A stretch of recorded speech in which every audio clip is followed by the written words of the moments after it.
Soft ice cream is who I am. I mean, people know when I've had hard times or whatever, they're like, oh, and you want to go to Guptill's, which is my favorite local, soft serve ice cream place. And, I always go the day it opens, I go the day it closes. So yeah, soft ice cream is my thing. But now I still allow myself to have it if I want it. And honestly, there have been times when I said no and I didn't go have it, which is like everything, because otherwise I would stop every day. Yes, exactly what you're saying. And it's like, once we can own and embrace and say like, yes, I'm a soft ice cream person. And it's like, oh yeah, it's who I am. I love it. I'm allowed to have it anytime. And now there's this spaciousness to be actually able to feel your body and say, do I actually want this today? Mm-hmm. And the fact that there's some times that Tina answers no right. is the biggest breakthrough. You could tell. And that's the freedom.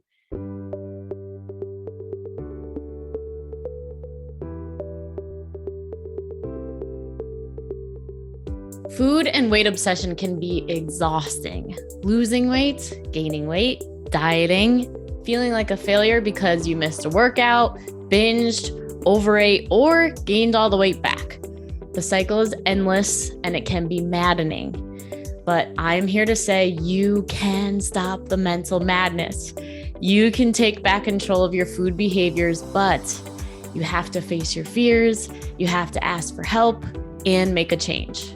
I am Leslie M. Thornton, permanent weight loss coach from hpwl.co. This is Hypnosis for Permanent Weight Loss, and I know you can make this happen. On this podcast, you will hear how to stop the mental madness, love your body, trust your food decisions so you can create a life of happiness, freedom, and inner peace.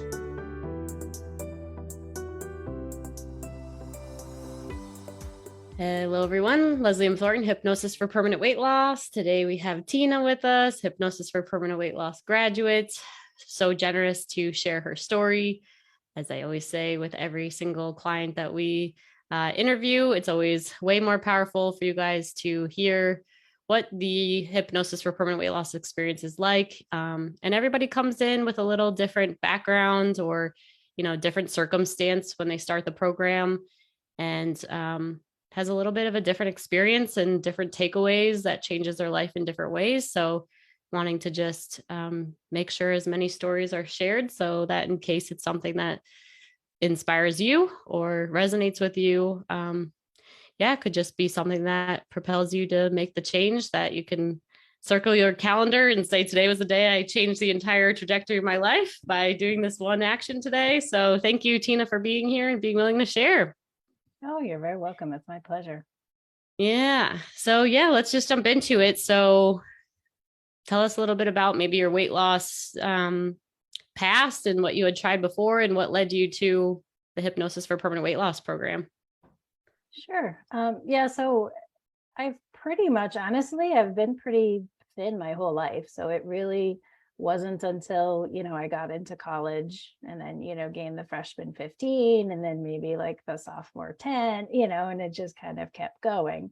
But I was still a pretty healthy weight when I graduated from college. And then a few years later, got married. And when I had my daughter, that's when it hit me. It was hard for me to lose that baby weight. And so, I had gained 40 pounds with my pregnancy. I lost, I don't know, probably even 20, whatever it was. I don't remember now, but it's, you lose a little. And then, 3 or 4 years later, I got pregnant with my son and gained another 40 pounds and lost a little less. And, so it was just kind of that back and forth. And I just didn't like my body anymore. So then it started with, exercising and watching what I ate and, this diet plan, that diet plan, Weight Watchers, the whole thing. And, then as I've kind of progressively crept up and lost and then crept up and lost. And, I was just, again, people probably would look at me and wouldn't say that I'm overweight, but it's what I'm comfortable with, right? It's not necessarily what other people think.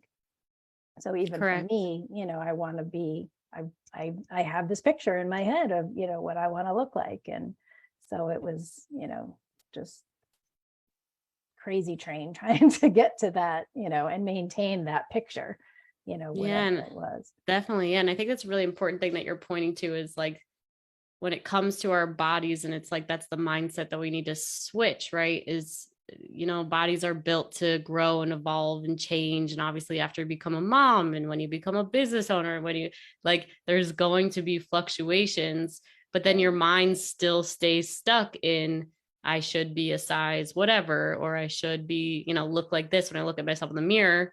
Right. So and like to have that trust or knowing that like, and my body is the exact size that it's supposed to be at this time, even though we may not, our brains don't like it. Right. Right.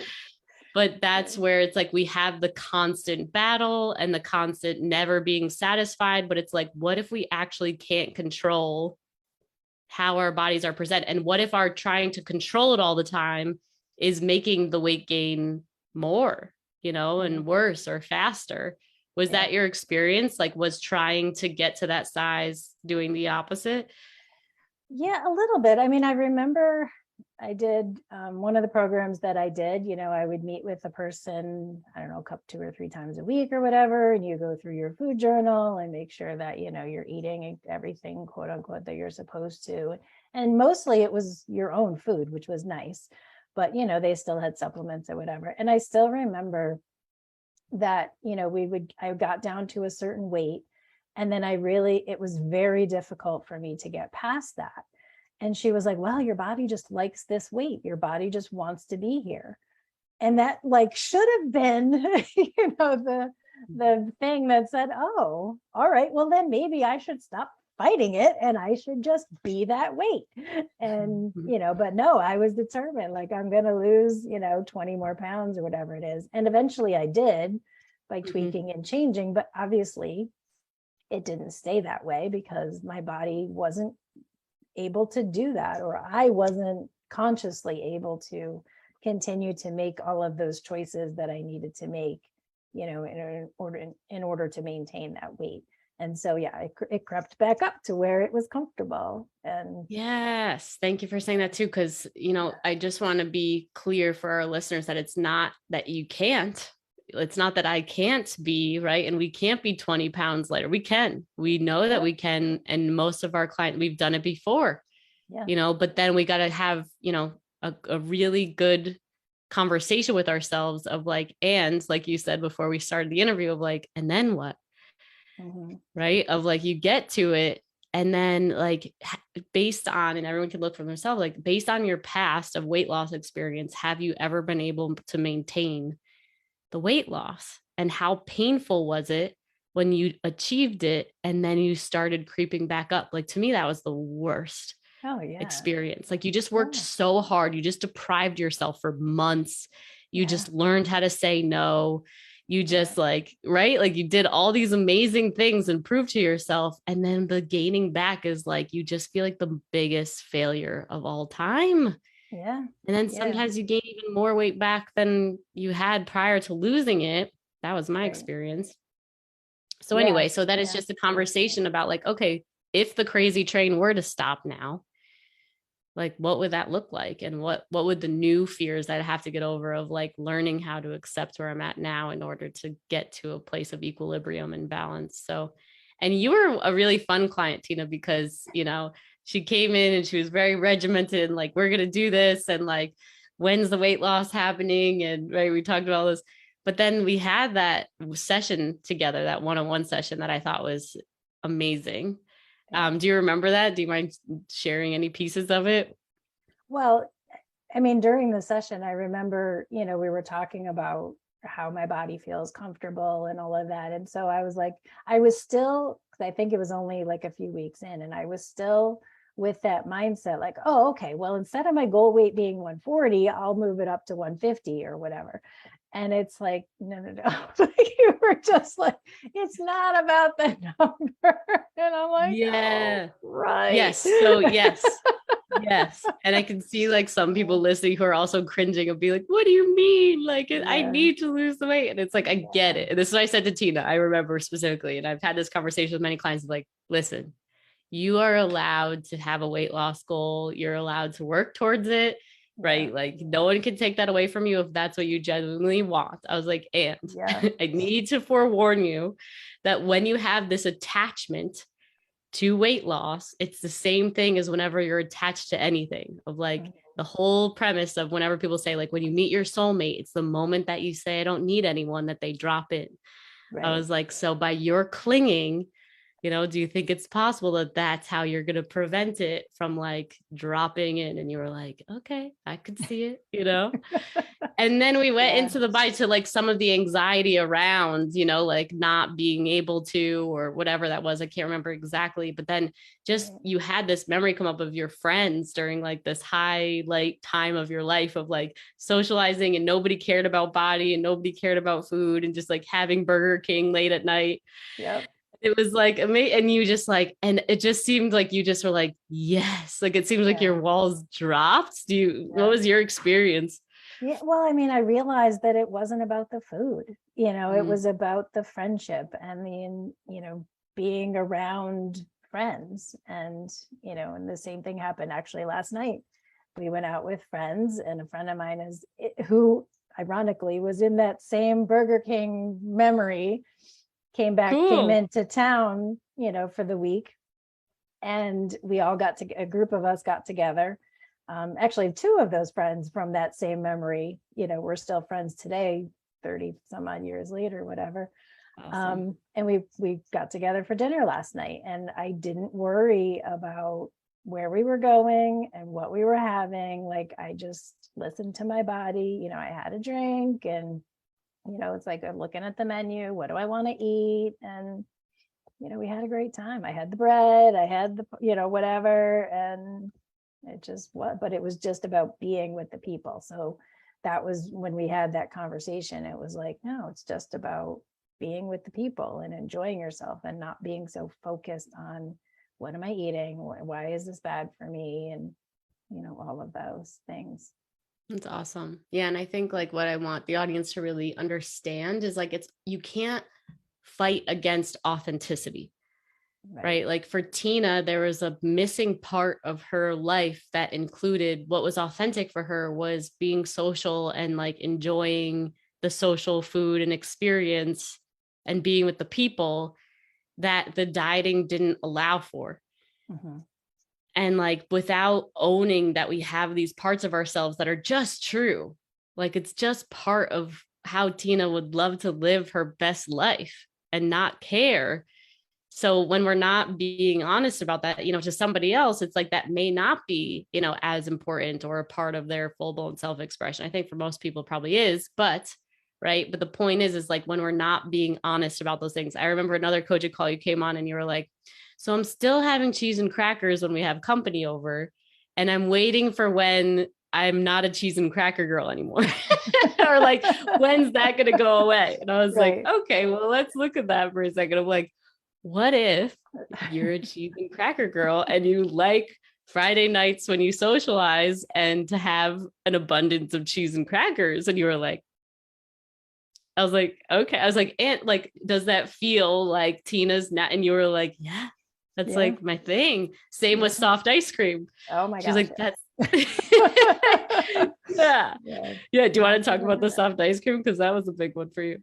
Yeah, well, so that's my thing for whatever reason, Yeah. actually, I think I found out, through the deep dive that we do with Dana, who's amazing. She came back to, my babyhood and, all of those things, and made the connection with potentially why I crave ice cream and all of that. And yeah, it's soft ice cream is who I am. I mean, people know, when I've had hard times or whatever, they're like, oh, and you want to go to Guptill's, which is my favorite local, soft serve ice cream place. And, I always go the day it opens, I go the day it closes, I was there not too long ago. And, so yeah, soft ice cream is my thing. But now I still allow myself to have it if I want it. But now I have that conversation that says, do you really want it? And honestly, there have been times when I said no, and I didn't go have it, which is like everything, because otherwise I would stop every day. but I would, I realized I couldn't eat it every day because of, what would it do to me? But now it's like, okay, don't focus on that as much as like, think inside my body, do I really want the ice cream today? I'm like, yeah, no, not really. I'm like, okay. But the other day I really wanted it. I hadn't had it in, a long, long time, weeks, if even months. And so I Is stopped. it still open? They're open till November 6th. Yeah. Wow. I live close to Tina, so Yes. I'm like thinking about sprinkles right now on a a soft serve. Yeah. I'm like, oh, maybe. Yeah. But Yeah, yes, exactly what you're saying. And it's like, again, going back to the authenticity conversation, it's like once we can own and embrace, and for the listeners, like just like listen for yourself of like, are you a cocktail person? Are you a beer person? Are you a wine person? Are you a cheese and crackers girl on socials? Like, do you like to have social time on weekends? Like, once you can actually just own the yes and say, like, yes, I'm a soft ice cream person, like, that's who I am, then it takes this charge off, because as soon as we make a food bad or wrong, then there's no question about whether or not I want soft ice cream. It's just everyday soft ice cream because that's who I am. And it's just in my brain. Right. And because it's bad and wrong, it's like my cheat and my weird, like all the things we say. Yeah. Versus when you accept it, then it's like, oh yeah, it's who I am. I love it. I'm allowed to have it anytime. And now there's this spaciousness to be actually able to feel your body and say, do I actually want this today? And the fact that there's some times that Tina answers no is the biggest breakthrough. You could tell by her sound of her voice, the way she looks, if you're watching on the live video. And that's the freedom. Like, that's what a quote unquote normal person gets to do who's free from food. I always say to people on my initial calls with them how, like, I used to watch people that would order, like, I'll have the baby cone, or like the tiniest thing of ice cream. Yeah. And they'd be like, okay, all good. And they'd be satisfied and like be done. And I'd be like, oh, must be nice. Like, I will never be able to just have a baby cone. Like, if I need the whole carton if I'm doing ice cream, because once I pop, I can't stop. And then I tell people, I'm like, now, and like, I called myself 100% food addict. Like, I could tell you all the reasons why I was. And like, now I'm the annoying person who gets a baby cone or like the dairy free one or whatever, just because it makes me feel better. And I'm like, I understand, guys, why you're like thinking, because I used to be that, so it's just like, I'm the annoying person now. So it's like it's like you can be that person too, even if you don't think it's possible at all. Yeah. Cool. When I stopped the other day and got my waffle cone, she's like, it was regular or large or something. There were two choices. And I was like, yeah, I'm not super hungry. Like, I'll do the smaller one. And yeah, normally I'd be like, yep, large, big sundae, get me all the things. And it was like, no, I listen. I'm like, yeah, and it was just enough. And it was perfect. So, wow. Is it interesting when you take those actions and it kind of blows your own mind? It's like, who is that saying I'll have a small? Right. Like, am I asking for a small? Right. It's like, did I say I didn't want dessert? What? Isn't that crazy when it first happens? Yes. You're like, did I just say no on dessert and I'm actually fine about it? Like, no. Yeah. That's amazing. Crazy. Good. Yeah. And so what is this made available to you in your life now that you're able to kind of have some spaciousness around food? Well, yeah, I mean, it's just been, like as an example for last night, we were able to go to this restaurant that I knew was like famous for pasta. And, I didn't actually end up having pasta, but I had, mashed potatoes as the side. And I had, like I said, I had all the bread and, I had a drink but it was just because everybody was having a drink and, whatever. And then I was satisfied after we ate. So really nobody got dessert, but I would have if I would have wanted it. But I was like, yeah, no, I'm good. But yeah, it's just allowing me to not focus so much on food and not being able to meet people. Because there have been times when I started the detox or I started the diet plan and somebody wants to go out for lunch and I'm looking at the menu, do they have salads or what should I have? Or this actual same friend group, we went out, years ago and everybody's getting a drink. And I'm like, no, we can't have a drink because we're on, we're starting the detox process, whatever. And so you Mhm. just feel like you're not part of the group as much. And not to say that everybody needs to have alcohol to be included, but it was Mhm. just like my feeling was like, oh, yeah. And then you got to explain to everybody, like, why are you not doing this? And why are you doing that? Because again, they look at me like, what are you worried about? You're fine. I'm like, yeah, you're right. I am. now, now it just, so yeah, it's just allowed me to, not have to worry about it, not have to think about it, and not be so focused on, whatever. And just listening to my body and how I feel. Like I realized actually this past, I don't know, week or two maybe, that I don't really eat lunch. Like, I mean, I eat because I eat a later breakfast and then we eat dinner around 6:30 ish every night. But so sometimes it's like 2 or 3, and I'm like, oh my God, I gotta eat lunch. And what am I gonna have? And whatever. And I'm like, now I'm like, nah, I just want a banana with peanut butter or an apple with Yep. peanut butter or apple with cheese or whatever it is, just like a little something just to tide me over, and then I'm fine, and then I have dinner and it's good. I love that. So Yeah, I have a client going through the program right now, and she said the same thing of just, watching the clock, and just being like, well, I'm supposed to, versus like learning what actually feels good to us. Like, it's like, well, diet mentality says I should be having XYZ. So you get mhm, it planted in your mind, yeah, but then now that she's stripped the rules away, she's like, I've been really loving making these bowls for myself. I'll do like chicken and rice and asparagus. And like, she's like, and I really am liking it. And she was like, the other day she was driving back from something, it was late. And she was like, oh, I can get a couple pieces of pizza. And then she was like, do I actually want pizza? And she was like, no, I actually want one of my bowls. And she was like, it was the first time, Leslie, that I made a decision that was healthier, but not because of diet mentality, because I yeah, actually desired the bowl. She's like, I would have gotten the pizza if I wanted it, but I wanted and it was like, yes. And the more that I do this work, the more that I crave the bowl, whatever it is at home, because it's just like, I yeah, like it more. yeah, And then when I do want something out, I really know I want something out, but it's rare that I right, actually like desire that, except for social situations, like the normal when people choose to go out, not just because it's like this like thing about it all. So right.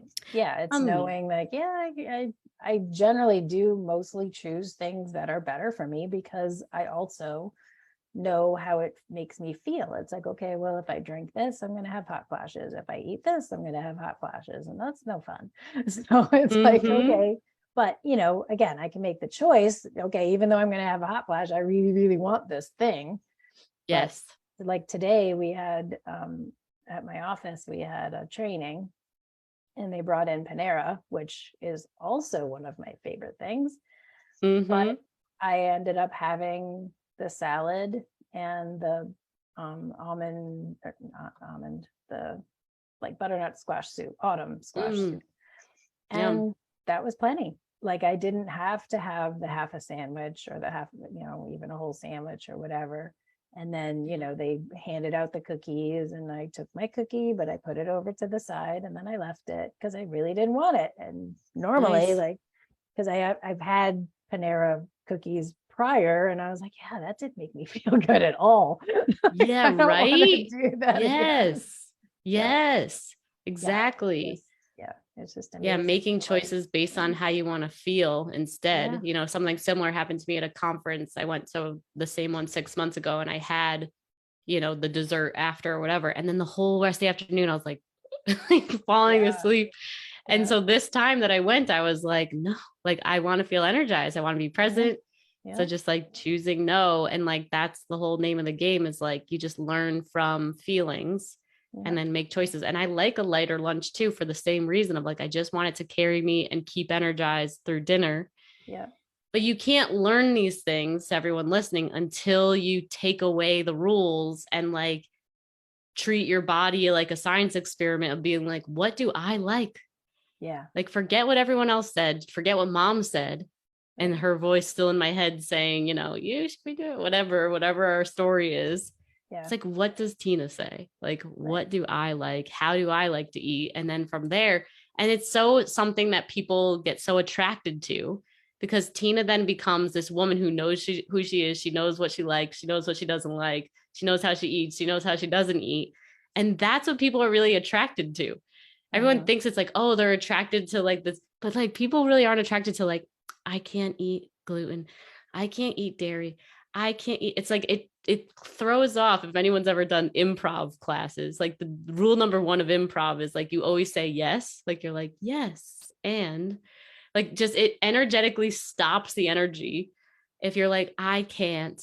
Like, even this is just like a thing for me. Like, even if you're choosing not to have it, like Tina did today, or Panera or whatever, whenever you had that, it's like she said yes to the cookie, but she put it on the side and she didn't have it. So it's not like she's like, whenever we need to like tell someone, like it's usually a sign that we're not feeling complete about it ourselves. Mhm. Just like versus if you're completely at peace with it, you can just like, oh, thank you. And it's nothing, and you may not have it, or you have it Mhm. later or something, Yeah. um, just changes the whole dynamic, Yeah. and it is very attractive to Yeah. people. And it's just like, they'll be like, I don't know what Tina's doing, but whatever she's having, I'd like to have it. And you're like, oh, really? Like, I haven't lost weight. I thought that in order I had to do this, but it like actually it's my way of being in the world Right. and with myself. That's the attracting force. So Yeah. Yeah. amazing Because I work. mean, we've all looked at those people, like you said, that are eating whatever they want and, just enjoying life. And I'm like, oh, I wish I could be that person.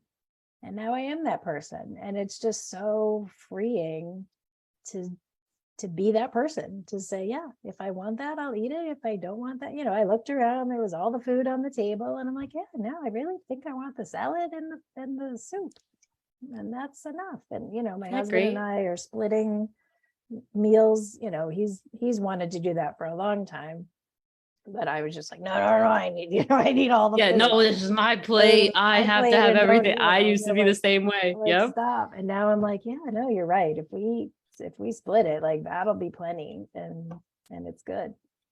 Oh my And God, I love that. And it does. yeah, It like yeah, like that sharing experience again with partners too, I think makes a big difference. yeah, And it is enough. But yeah, you got to get past all those fears. I had crazy ones of being like, I need my own plate. I don't yeah, want anyone sharing anything. Like it was just yeah, like a yeah, lot. yeah. And It's you kind of don't, cool. Go ahead.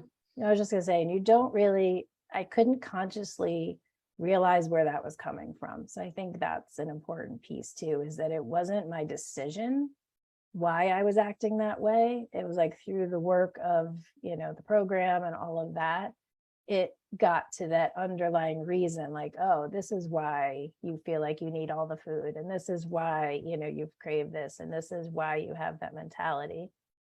And so, by digging deeper was how it's not a conscious decision anymore, because consciously I probably would still choose to have all of those things, even though it wasn't good for me. But it's Mhm. just about, it's just there. And it's not something, I don't focus on it. I don't think about it. Like it just happens. And it is mind boggling to me even. I'm like, wait, what? Like, why did I not want the sandwich? It's like, well, because sandwiches make me feel terrible. So, Yes. but I just wasn't that Yeah. hungry. I'm realizing like at Yes. lunchtime, I'm just not that hungry. Like I just want to have enough, like you said, just to tide me over to the next thing. And it was fine, and I'm fine. And Wow. yeah, all Can good. really tell how much of a non-issue that it is for you. And thanks for saying that, because I do think there's a power in like finding the answers. Because most of the time when I find people, it's like they're really stuck in just like, what's wrong with me? I can't stay consistent. I know what I'm supposed to do, but I can't follow it anymore. And it's just like that's just this whole snowball of really being hard on yourself and all the different things. But it's like there's nothing wrong with you. We just need to like understand the patterns in the background and Right. change your mindset around why these things might be happening. Because once you have, I always say to people, through awareness comes freedom. Right. And then you have the awareness, you take an action in the different direction, you get a different result, and now your new neural pathways, right, form of hypnosis. I always say to people, the entire program is hypnosis, because we're rewiring all the time based on all the new Uh-huh. awarenesses that you get. So Yeah. um, I'm just Yeah. so happy for you. Thanks for sharing. Really Thanks. appreciate it. So for anybody who's in that space, any final words of wisdom you'd like to offer them?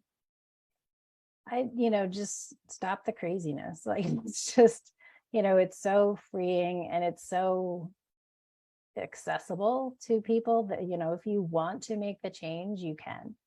And you just have to believe in the process, believe in the program, find the means to do it, and, get out of that hamster wheel cycle of, diet mentality.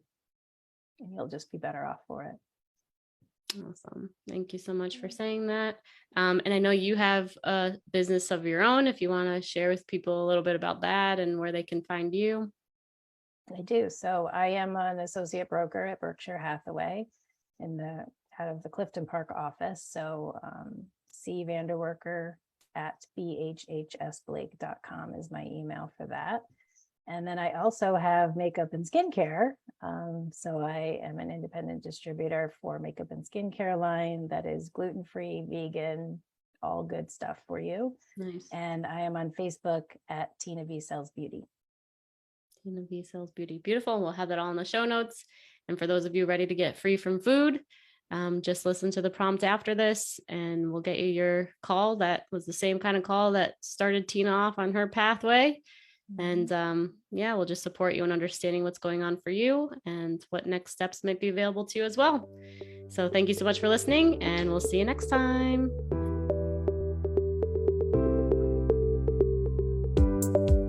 If you are serious about taking action on your struggle with food, body, and weight, then this is for you. Go ahead and text the word hypnosis to 855-BE-ALIVE. That's 855-232-5483. Immediately after texting that number, you will get access to our free training that will tell you why you can't figure the food, body, and weight thing out, why you can't keep weight off even after you've been successful in the past, and how to actually overcome it, including a mini hypnosis session at the end. Don't miss out. Text the word hypnosis to 855-BE-ALIVE. That's 855-232-5483.